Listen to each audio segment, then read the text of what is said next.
खुशी के गीत गाए जा, ये जिंदगी है कौम की, तू कौम पे लुटाए जा।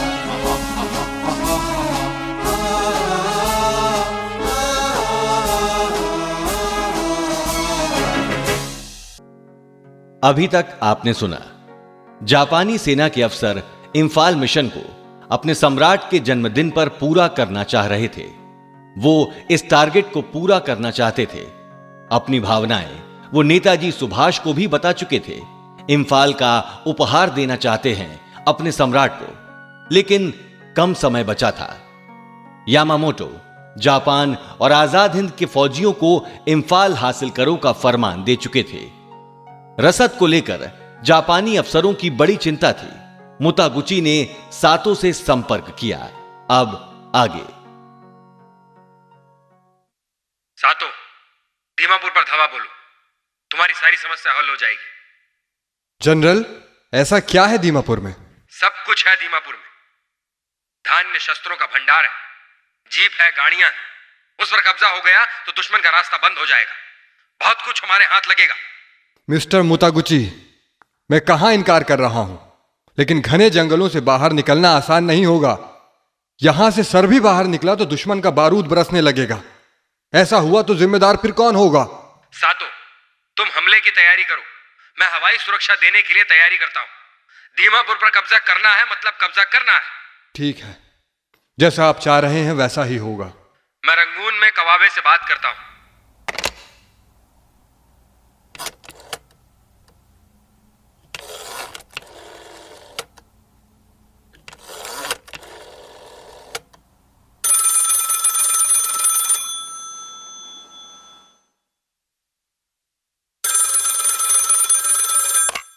मिस्टर कवाबे, 1 महीने में दीमापुर हमारा होगा। कोहिमा और इम्फाल भी हमारे हाथ में आ जाएगा। केवल आप हवाई सुरक्षा दे दीजिए।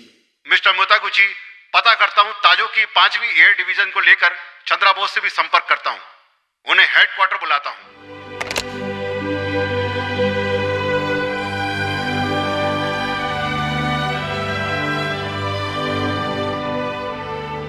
जनरल मुतागुची, जापानी फौज को दीमापुर पर हमला करना ही होगा। साहसी फौज के लिए जीत का पहला कदम होता है। मिस्टर चंद्राबोस, हमारी पूरी हवाई ताकत प्रशांत महासागर को संभालने के लिए लगा दी गई। जो कुछ बचे हैं वो ब्रह्मदेश पर थे, जो मरम्मत के लिए हवाई पट्टी पर खड़े हैं।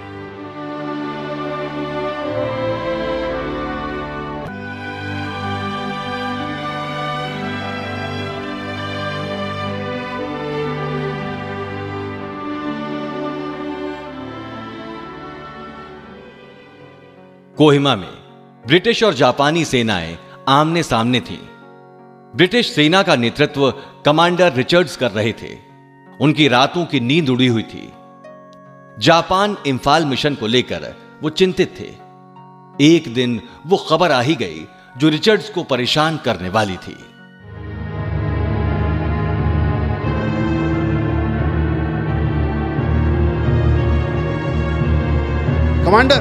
कमांडर, उठिए, उठिए। क्या है? ऐसा क्या हो गया जो तुम घबराया हुआ है? धोखा हो गया सर। परली की ओर से 2 जापानी दस्ते दीमापुर के रास्ते से आगे बढ़ रहे हैं। Oh my God! तत्काल बेताल से संदेश भेजो। जरा पता करो स्लिम कहां है, कहां है माउंटबेटन। मौसम खराब है, बेतार संदेश भेजना आसान नहीं है सर। मैं नहीं जानता। किसी भी तरह 2 घंटे के अंदर खबर चाहिए मुझे। तत्काल ब्रिगेडियर हन्य को मेरे पास भेजो। कहिए मिस्टर रिचर्ड, क्या बात है? तत्काल क्यों बुलाया? ब्रिगेडियर, सोचो दीमापुर का भंडार जापानियों के हाथ लग गया तो वो 1 साल तक आसानी से मोर्चा संभाल सकते हैं। हमारी सेना की कमर टूट जाएगी। इस जंगल में मृत फौजियों के ताबूतों को भी दफन करने की जगह नहीं मिलेगी। सर, अच्छी खबर है। जापानी दस्ते नीचे तो आए थे, लेकिन पानी के लिए फिर ऊपर चले गए हैं। मिस्टर रिचर्ड, चिंता ना करें। भले ही हमारी किस्मत रूठ गई हो, लेकिन हमारा गॉड हमारे साथ है। उसने हमसे मुंह नहीं फेरा है।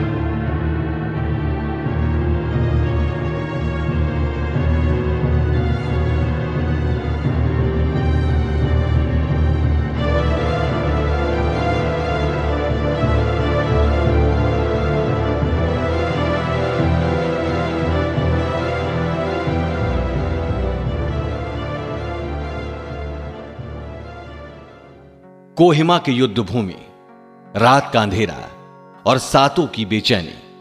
सातों अपनी छावनी के दरवाजे से युद्ध भूमि को देख रहा था। 29 अप्रैल का दिन था। जापानी सम्राट तोनेचो सेत्सुला का जन्मदिन था। रसद न मिलने से सैनिक घोड़ों और खच्चरों को मारकर खा रहे थे।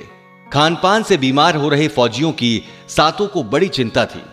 वहीं दूसरी ओर ब्रिटिश गैरिसन हमले को सोचकर परेशान था।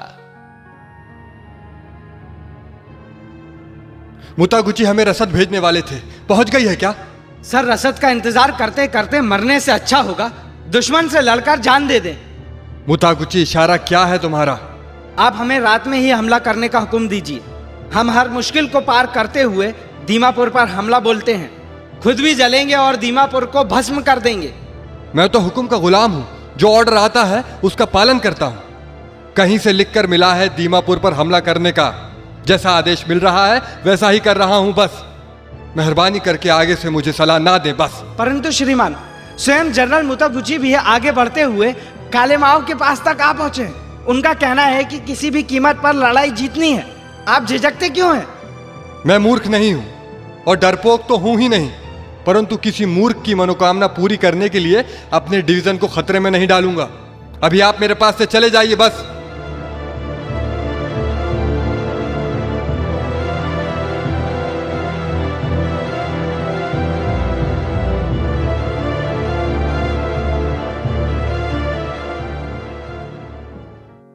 जापानी फौज की तरह ब्रिटिश फौज में भी युद्ध को लेकर बेचैनी थी।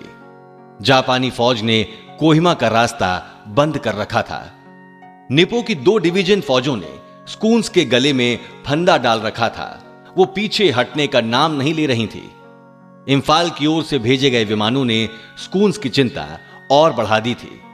इंफाल के आकाश में संकट मंडरा रहा था।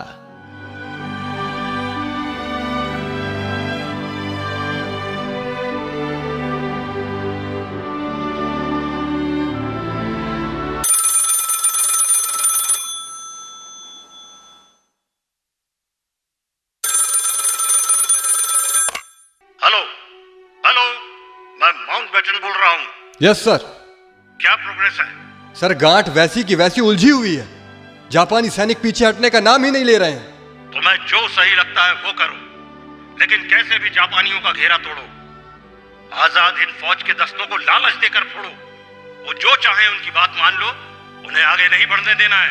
सर, जापानी और गद्दार हिंदुस्तानी दोनों ही फौजें भूख से मर रही हैं, लेकिन आत्मसमर्पण को तैयार नहीं है सर, समझिए। फूट डालो उनमें, लालच दिखाओ, तरक्की का वादा करो। जो वो चाहे वही देना मान्य कर दो। मुझे किसी भी कीमत पर इंफाल चाहिए, समझे ना? Yes sir.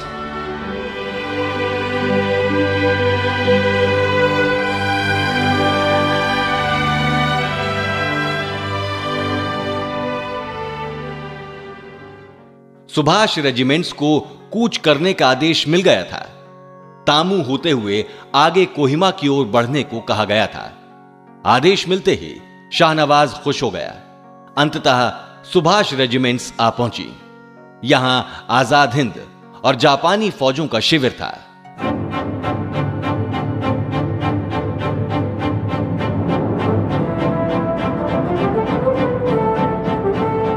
मेजर फूजीवारा, आप जापानी लोग हमें मैदान जंग में लड़ने का पूरा मौका क्यों नहीं दे रहे हैं? क्या बताऊं शाहनवाज, अब जो हुआ वो हमारे 100 साल के सेना इतिहास में कभी नहीं हुआ था। हमारी फौज को फूट के रोग ने घेर लिया है। मुख्य कमांडर मुतागुची और उनके डिविजनल कमांडर के बीच काफी मतभेद है। जापानी फौज में ऐसी अराजकता पहले कभी नहीं देखी गई थी। मेजर महबूब, क्या बात है भाई? आपका भाई कैप्टन नूरा हमारे हाथ लगा है। नूरा यानी मेरा छोटा भाई, कैसे हाथ लगा? वो अंग्रेजों को छोड़कर आजाद हिंद फौज में शामिल होना चाहता था। उसे हमारे बीच भेजकर मेरे साथ दगाबाजी करने की कोई चाल तो नहीं अंग्रेजों की? उसकी कोई चिंता नहीं, आखिर वो हमारी ही हद में है। चलो मुलाकात कर लेते हैं। परंतु उसकी कुछ शर्तें हैं। क्या शर्तें हैं? वो आपसे अकेले में बात करना चाहता है। उसे बात जमी नहीं तो उसे सही सलामत वापस जाने देने का पक्का वादा चाहिए। ठीक है, मेरा छोटा भाई है, बात कर लेता हूं। आज 5 साल बाद उससे मुलाकात हो रही है।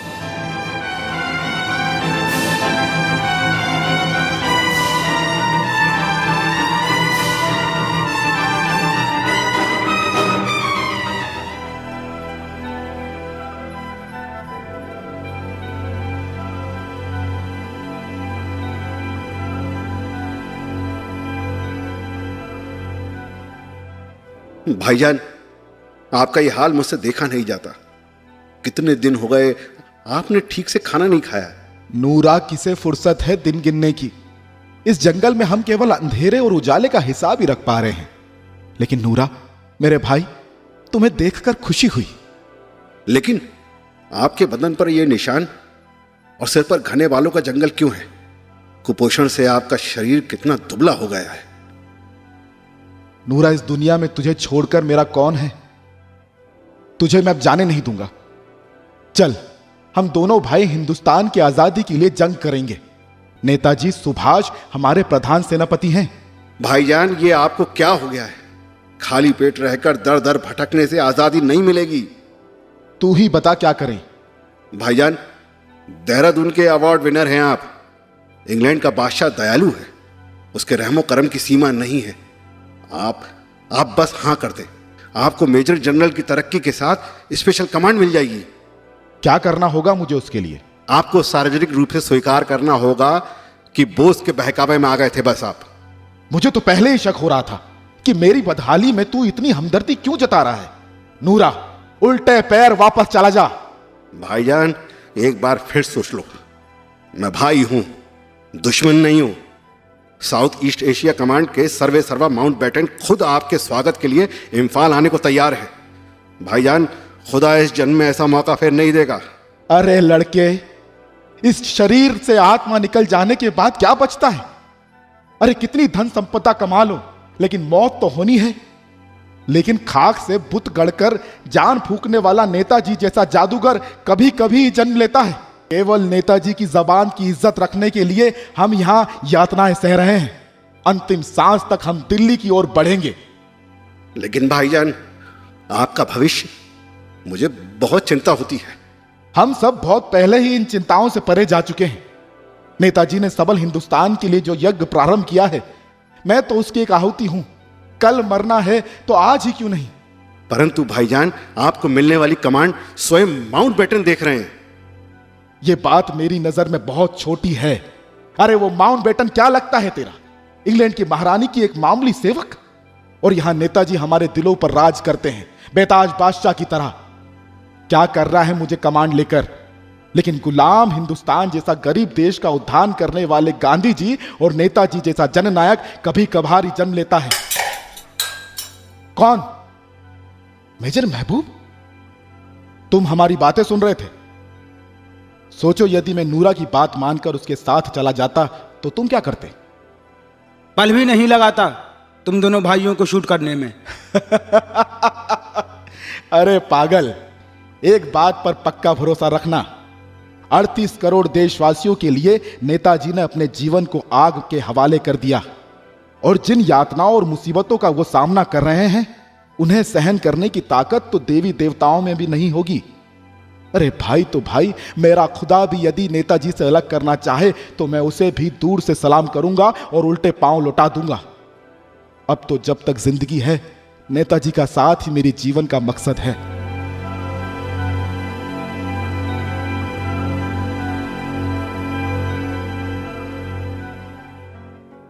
इम्फाल अभियान को लेकर जापान, आजाद हिंद और ब्रिटिश फौजों में खलबली थी।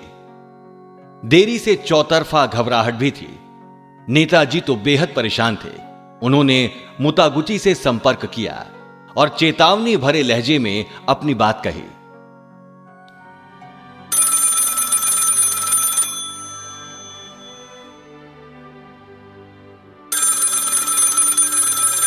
हेलो, मैं सुभाष बोल रहा हूं मोतागुची।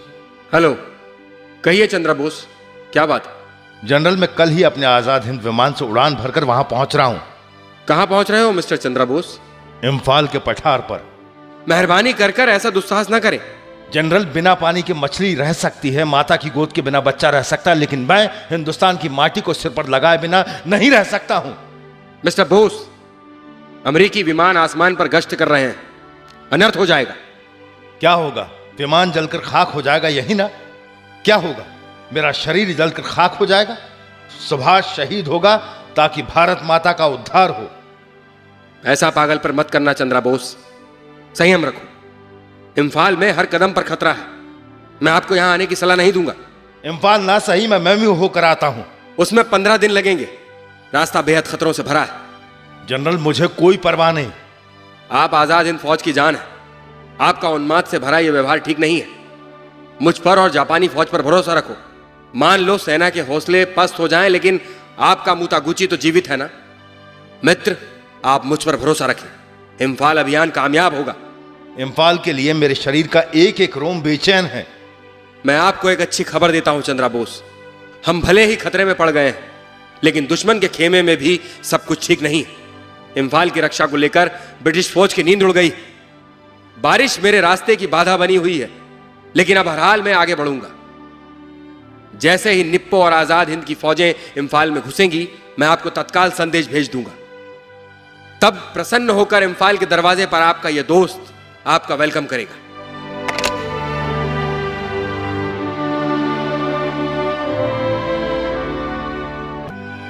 फौजियों, हथियार नहीं है इसलिए लड़ेंगे नहीं। मैं ये नहीं सुनना चाहता। अरे लड़ो रे लड़ो।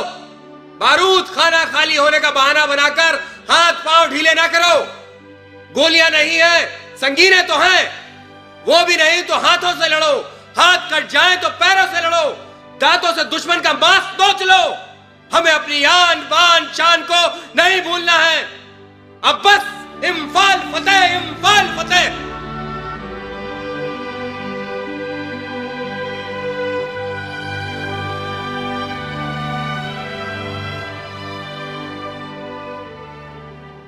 अठारह अप्रैल 1944 का दिन था। कलकत्ता से सुभाष चंद्र बोस के पुराने साथियों का पत्र आया था। पूछ रहे थे नेताजी कब पतन होगा इम्फाल का। पेनांग, सिंगापुर और रंगून से क्रांतिकारी आ चुके हैं। मद्रास, कलकत्ता, कराची, मुंबई और दिल्ली शहरों में पैर जमा चुके हैं। इंतजार है तो युद्ध का, आपके आदेश और आपके आने का। आप एक बार हिंदुस्तान की राह चल दिए तो हजारों हिंदुस्तानी दिल्ली की ओर कूच कर देंगे। ब्रिटिश सरकार हाथ धोकर हमारे पीछे पड़ी हुई है। पत्र पढ़कर नेताजी ने स्वामी और मोहम्मद दुर्रानी को बुलाया।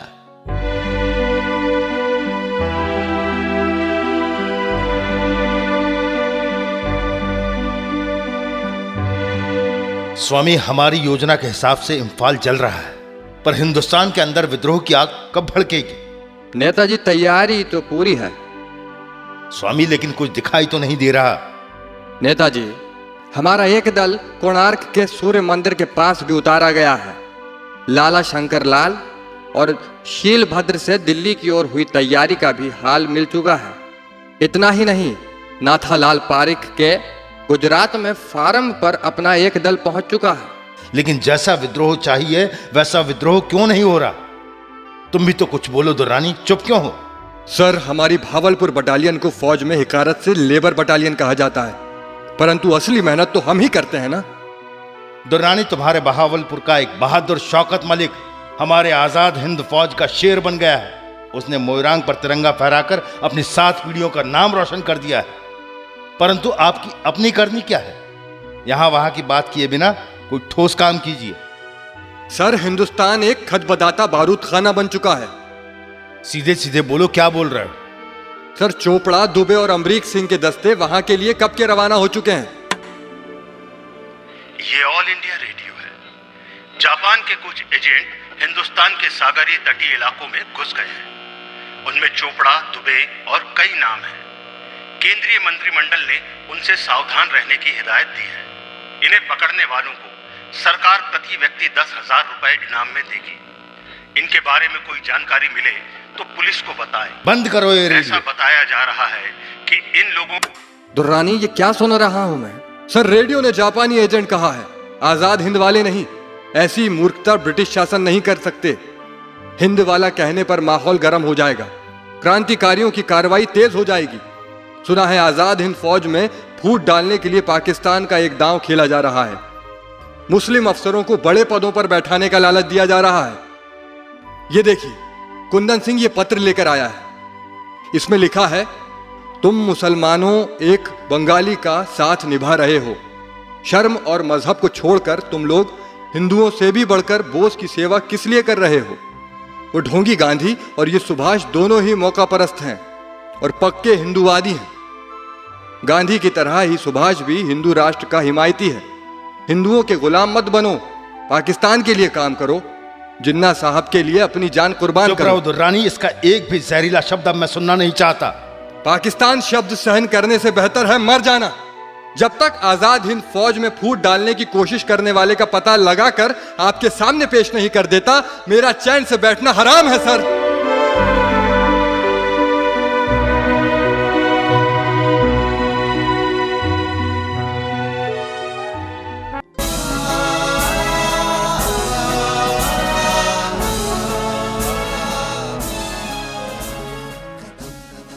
प्रस्तुति स्वराज संस्थान संचालनालय, मध्य प्रदेश शासन संस्कृति विभाग द्वारा।